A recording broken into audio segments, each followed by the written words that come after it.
What's up, guys? Welcome back to Newswave. So yesterday, Nintendo announced some very interesting bundles for the holiday, except they did it a bit early this time for the Switch, and that, of course, is leading to a bunch of speculation around what else but the Switch 2. We'll go over that, though, here today. Also, we are going to be talking about recent reports that are starting to ramp up a bit when it comes to a Nintendo Direct that could be happening here pretty soon.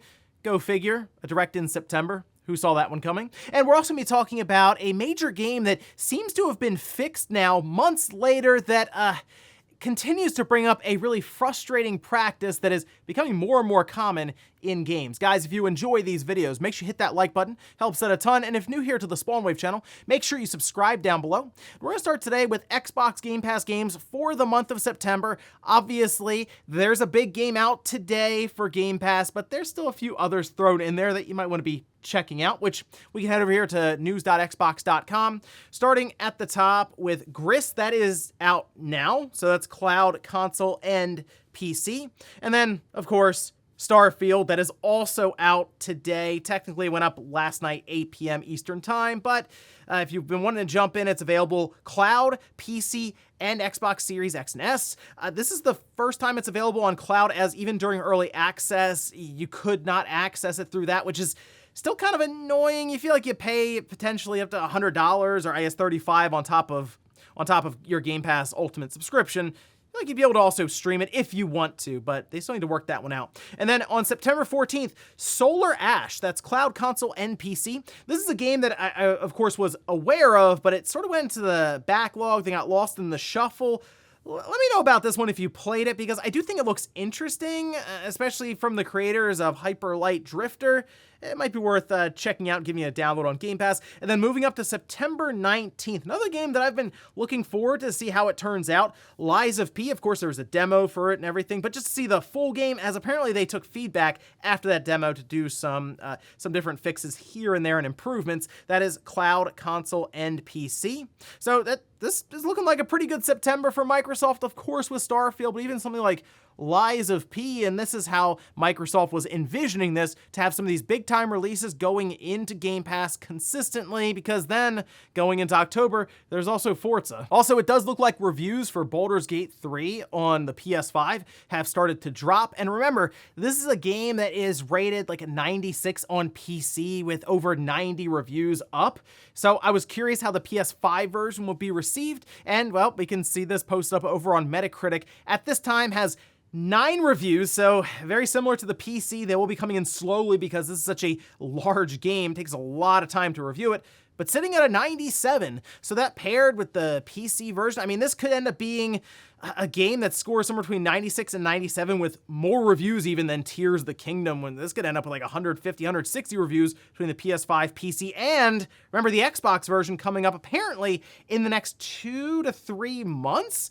So it's gonna be fun at the end of the year when it comes to Game of the Year awards, as we still have a bunch of games to come out this year, and people are already filling out their Game of the Year card with what's available. So certainly a packed year, and it's gonna be fun to see what happens at the Keighley's in December. Oh, and speaking of a packed year, it looks like we have another game that's getting delayed out of 2023 simply because there's just so much happening, and this time it's Alone in the Dark, which they released this over on Twitter, saying horror games thrive on the eerie embrace of solitude, something that is impossible to achieve in a gaming month as busy as October. This was going to be coming out like the last week of October, so they look around, see that month, and go, oh, okay, we're going to move this to January 16th. Now, I guess on the plus side of things, they'll have more time to work on Alone in the Dark, which we've seen it here and there and all this. Like, I'm sure for Alone in the Dark fans, this is really exciting. I never got into the series, but I'd be curious to check it out. Now I guess I'm gonna be waiting until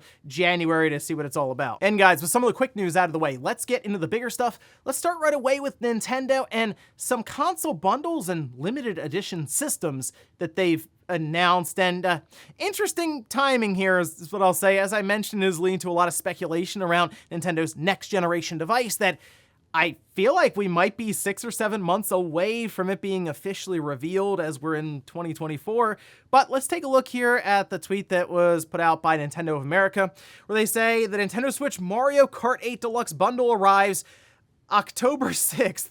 This Nintendo Switch bundle includes a digital version of Mario Kart 8 Deluxe and a 3-month individual membership to Nintendo Switch Online. If you feel like you're having deja vu, well, that's because this is basically the same bundle Nintendo's been running for like the holiday season, Black Friday time. Basically since the Switch came out just about. I mean, this is it. It's been like Mario Kart 8 Deluxe paired with a Switch and some time for their Nintendo Switch Online service. This is the red box Switch, so it has that Mariko chipset, the better battery life and all this. The thing that's very interesting is after this went up, they then posted up some special edition Switch Lights. This says also available October 6th, 2 new Nintendo Switch Lite bundles for Animal Crossing New Horizons. Okay, so they're featuring leaf designs and a digital copy of the game.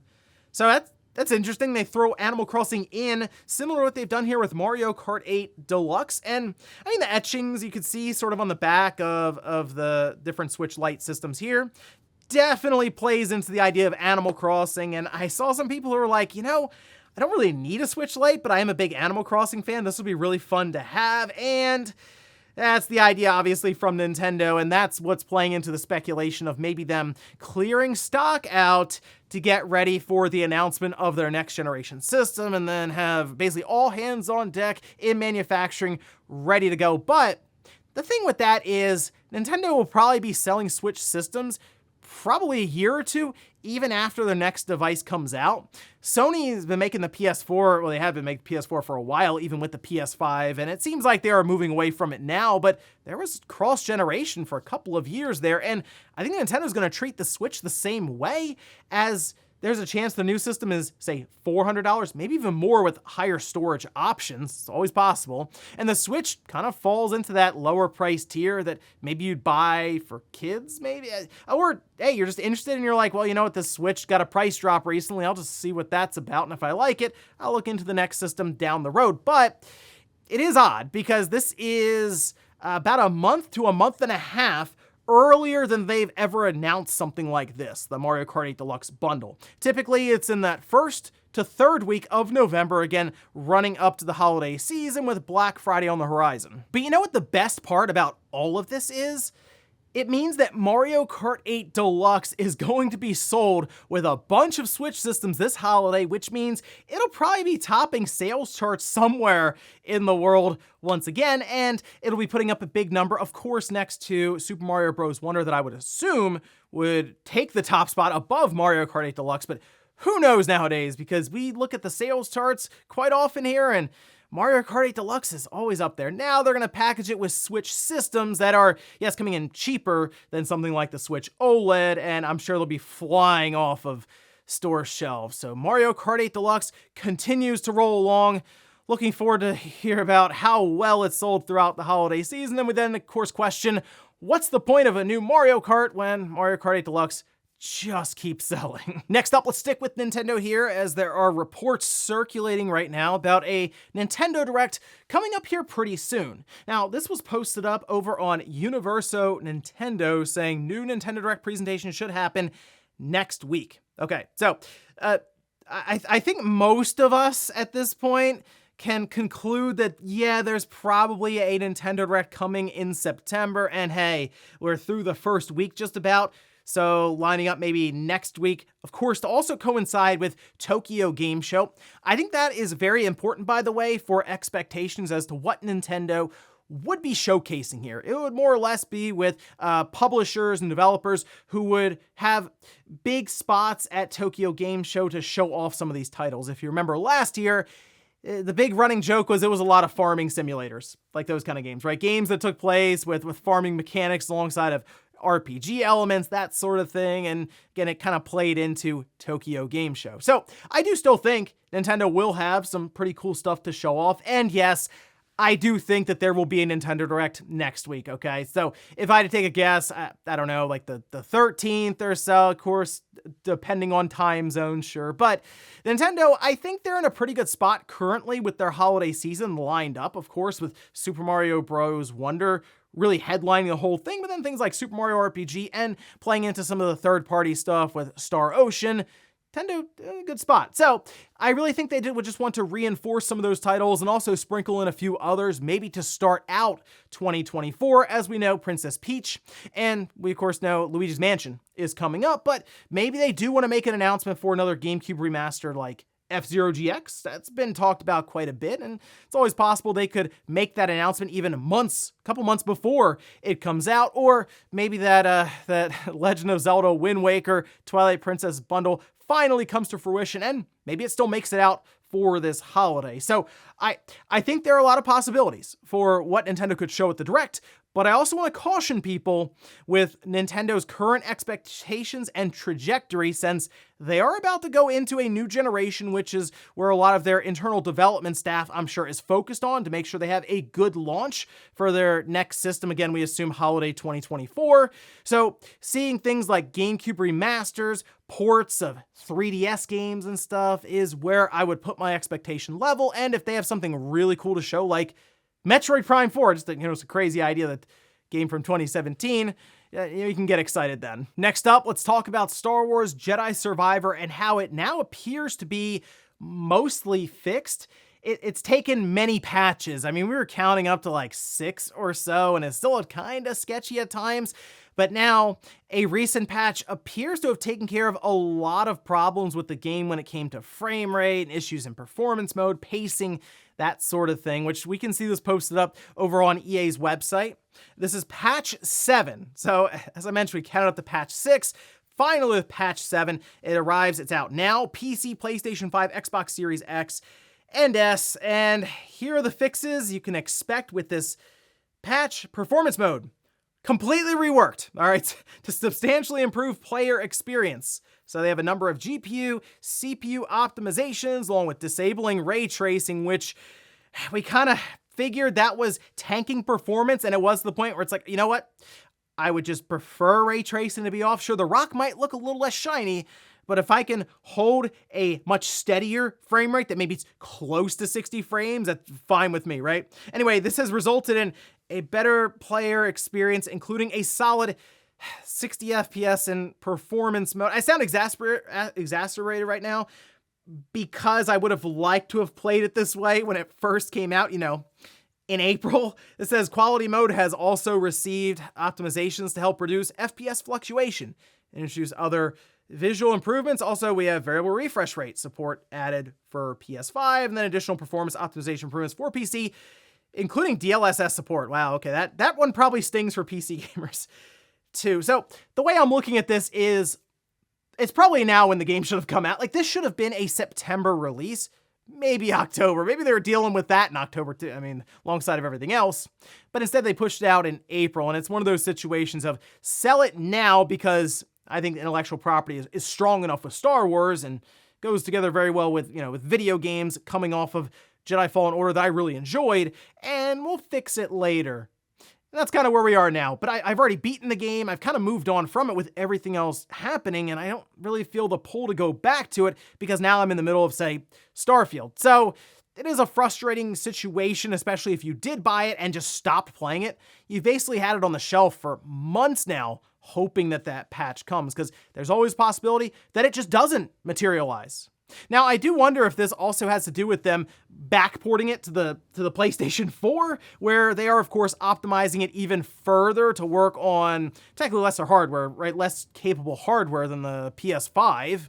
And then that would go hand in hand with the Xbox Series and PS5 version just running better because they're spending more time on optimizing it for the PS4. So, yeah, unfortunate stuff, I guess, if you've had to put it on the shelf this long.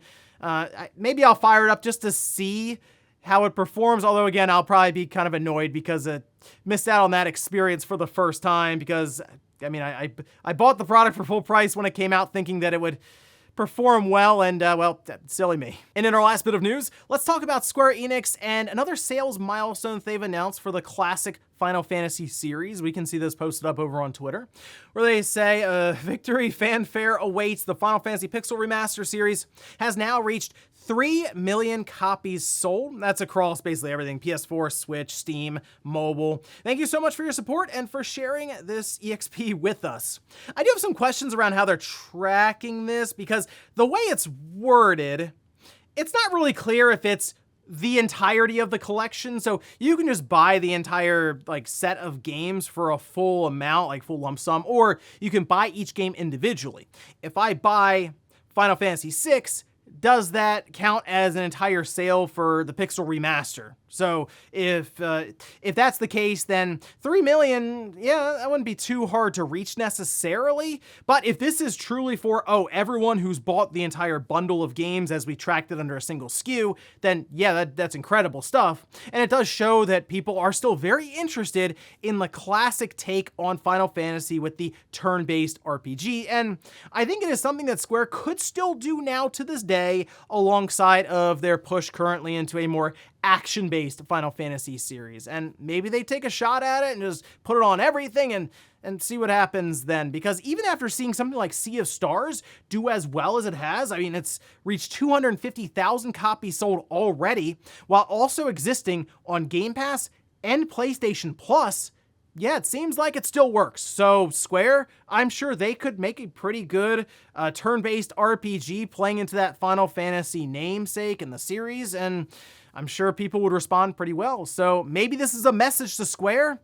I guess we'll see as we go along. But right now, of course, they are heavily focused on Final Fantasy 16. But I think a spin-off maybe going in this direction would be a really cool thing to see. And before we go to the comment of the day, we're going to take a look at the poll that I posted up yesterday, where I ask, do you own Mario Kart 8 Deluxe?